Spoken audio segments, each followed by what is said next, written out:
यदि आप जीवन में आर्थिक व पारलौकिक समस्याओं से परेशान हैं अथवा किसी भी तरह का साधना संबंधी मार्गदर्शन, आध्यात्मिक अथवा भौतिक मार्गदर्शन प्राप्त करना चाहते हैं तो कॉल मी 4 ऐप से कॉल करें। डाउनलोड करें कॉल मी 4 ऐप और सर्च करें विश्वनाथ अघोरी, रहस्यों का सौदागर, विचारों का समंदर।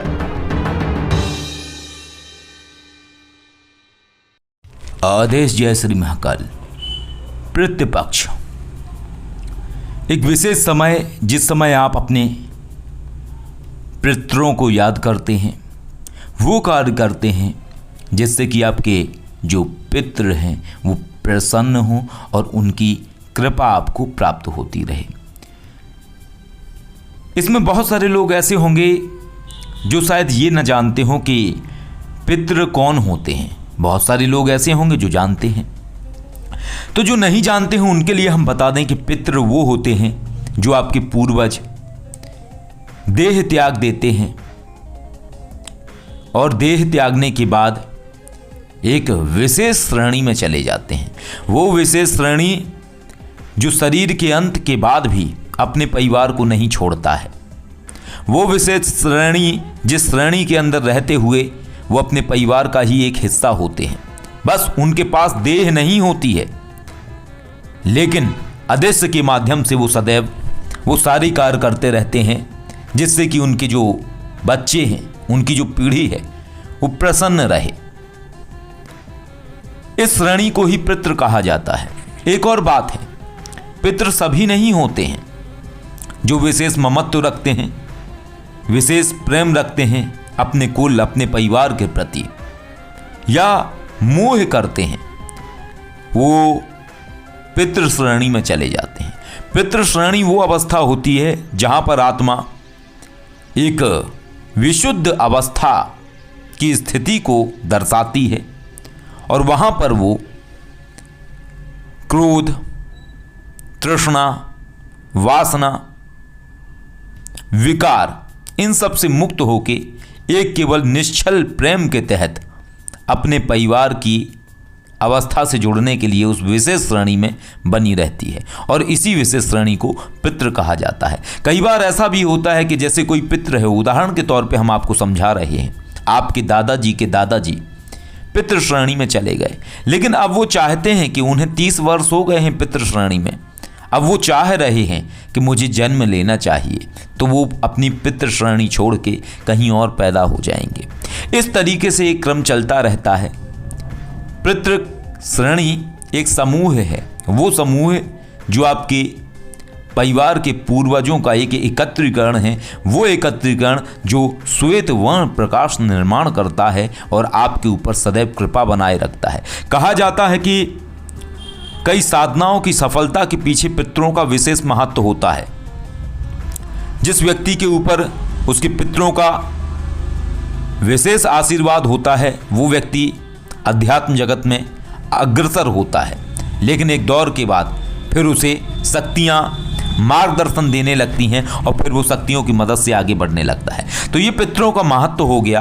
अब हम बताते हैं पितृपक्ष में क्या करना चाहिए। वैसे ऐसा होता है कि बहुत सारे लोग हैं जो पितृपक्ष को अलग तरीके से देखते हैं और हमने कई वीडियोस में, पूर्व के वीडियो में बताया है कि पितृपक्ष के समय कोई भी नवीन साधना किसी को भी प्रारंभ नहीं करनी होती है। इसका कारण है, क्या कारण है, जब पितृपक्ष प्रारंभ होता है तो ये जो विशेष समय होता है पितृपक्ष का, ये समय केवल पितृ आत्माओं के लिए होता है और एक विशेष अवस्था होती है जिसको कि आप एक आरक्षण भी बोल सकते हैं, एक ऐसी अवस्था भी बोल सकते हैं जहां पे परमात्मा उन्हें विशेष वरीयता देता है और वो विशेष वरीयता के तहत जितना भी मंत्र जाप व्यक्ति करता है, जितनी भी जाप प्रणालियां करता है, उन मंत्र जाप प्रणालियों में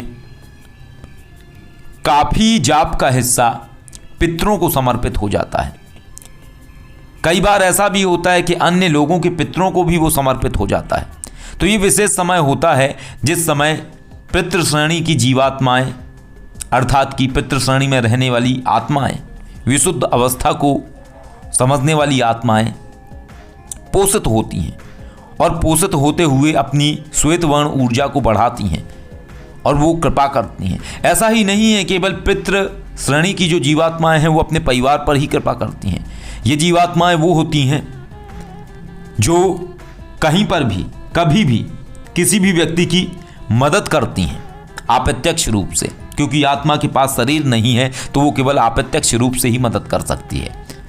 तो ये अवस्थाएं होती हैं, इसलिए कहा जाता है कि पितृपक्ष के समय कभी भी व्यक्ति को किसी नई साधना को प्रारंभ नहीं करना चाहिए। अगर नई साधना को कोई व्यक्ति प्रारंभ कर देता है तो उससे ये होता है कि उसके मंत्र जाप की ऊर्जा केवल अधूरी ही निर्माण हो पाती है। अर्थात कोई पितृपक्ष के समय में 1.25 लाख मंत्रों का अनुष्ठान करे किसी विशेष सिद्धि को प्राप्त करने के लिए, तो उस समय उसके 1.25 लाख मंत्र जाप की ऊर्जा केवल 50,000 के समान ही बन पाएगी। बाकी की ऊर्जा उसकी पितरों की श्रेणी में चली जाएगी, पितरों की अवस्था में चली जाएगी, और ये किसी के भी पितृ हो सकते हैं। ये ऐसी बातें हैं जो कहीं उल्लेखित नहीं हैं।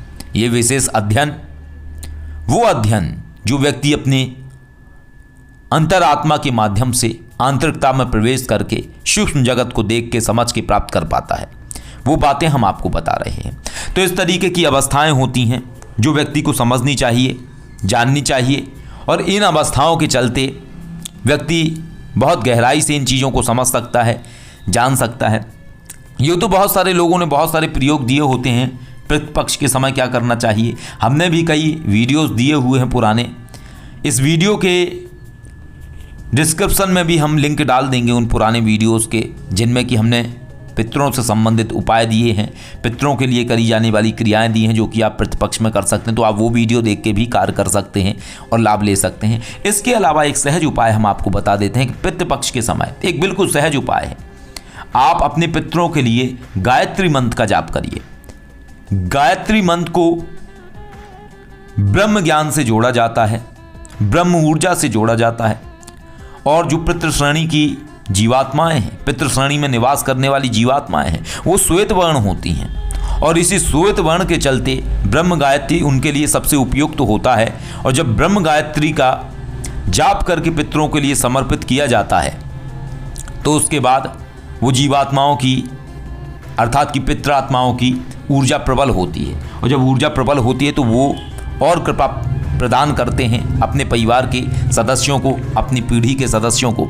तो इस तरीके से पितृपक्ष के समय आप अधिक नहीं तो कम से कम 11,000 गायत्री मंत्र ओम भूर्भुवः स्वः तत्सवितुर्वरेण्यं भर्गो देवस्य धीमहि धियो यो नः प्रचोदयात्, ये गायत्री मंत्र का आप जाप करिए रुद्राक्ष माला से। 5 दिन के अंदर 11,000 जाप पूर्ण करिए, और पूर्ण करने के बाद 5 माला हवन आहुति करिए केवल घी से। और एक चीज़ और याद रखिए कि जब आप ये हवन करेंगे तो इस समय हवन में आपको स्वधा लगाना होगा, यानी स्वाहा के स्थान पर सुधा लगाना होगा। और अगर आप स्वाहा भी जोड़ना चाहते हैं तो आप स्वाहा सुधा करके आहुति करेंगे, क्योंकि जब देवताओं को आहुति की जाती है तो स्वाहा करके आहुति की जाती है, और जब पितरों को समर्पित किया जाता है कोई भी जाप मंत्र हवन के माध्यम से क्रियाएं की जाती हैं तो उसके लिए सुधा का प्रयोग किया जाता है। इससे विशेष कृपा प्राप्त होगी आपको अपने पितरों की, पितृदेवों की, और आपके जीवन में आ रही समस्याएं नष्ट होंगी। बिल्कुल सहज और आसान उपाय है। और यदि आप ये भी ना कर सकें तो आप राम नाम का जाप करिए इसी तरीके से, लेकिन राम नाम के जाप की आपको संख्या ज़्यादा करनी पड़ेगी। 51,000 मंत्र जाप करिए, 11 माला आप इसी तरीके से हवन आहुति करिए घी से, और चंदन की माला आप या तुलसी की माला का आप प्रयोग करिए इस तरीके से क्रियाओं में। तो ये सब चीज़ें करके आप कृपा प्राप्त कर सकते हैं। बहुत सहज उपाय हैं, आसान उपाय हैं, और हम आशा करते हैं कि आज के इस वीडियो से आप बहुत सारी चीज़ें समझ पाए होंगे, जान पाए होंगे। और एक और वीडियो के लास्ट में हम बात बताना चाहेंगे कि बहुत सारे लोग कहते हैं पितृ दोष लगा हुआ है, पितृ नाराज हैं, पितृ रुष्ट हैं, पितृ आपके कार्य बिगाड़ रहे हैं। तो देखिए, कोई भी माता पिता, कोई भी पूर्वज कभी भी अपने जो संतान हैं, बच्चे हैं या पीढ़ी है, उसका बुरा नहीं चाहते हैं। वो आपके लिए अपना आशीर्वाद नहीं देंगे, वो अलग बात है, लेकिन कभी भी पितृ कार्य नहीं बिगाड़ते हैं, कभी भी पितृ आपके जीवन में समस्याएं नहीं लेके आते हैं। तो एक भ्रांति है जो लोगों ने फैलाई हुई है, और पितरों की कृपा जब व्यक्ति के ऊपर आती है तो निश्चय ही जीवन में व्यक्ति सफलता की ओर अग्रसर होता है, और इन सब चीज़ों से व्यक्ति के जीवन में जो आ रही समस्याएं हैं वो नष्ट होती हैं। आशा करते हैं आज का वीडियो आपको अच्छा लगा होगा और आप इस वीडियो के माध्यम से लाभ प्राप्त कर पाएंगे। आदेश। जय श्री महाकाल।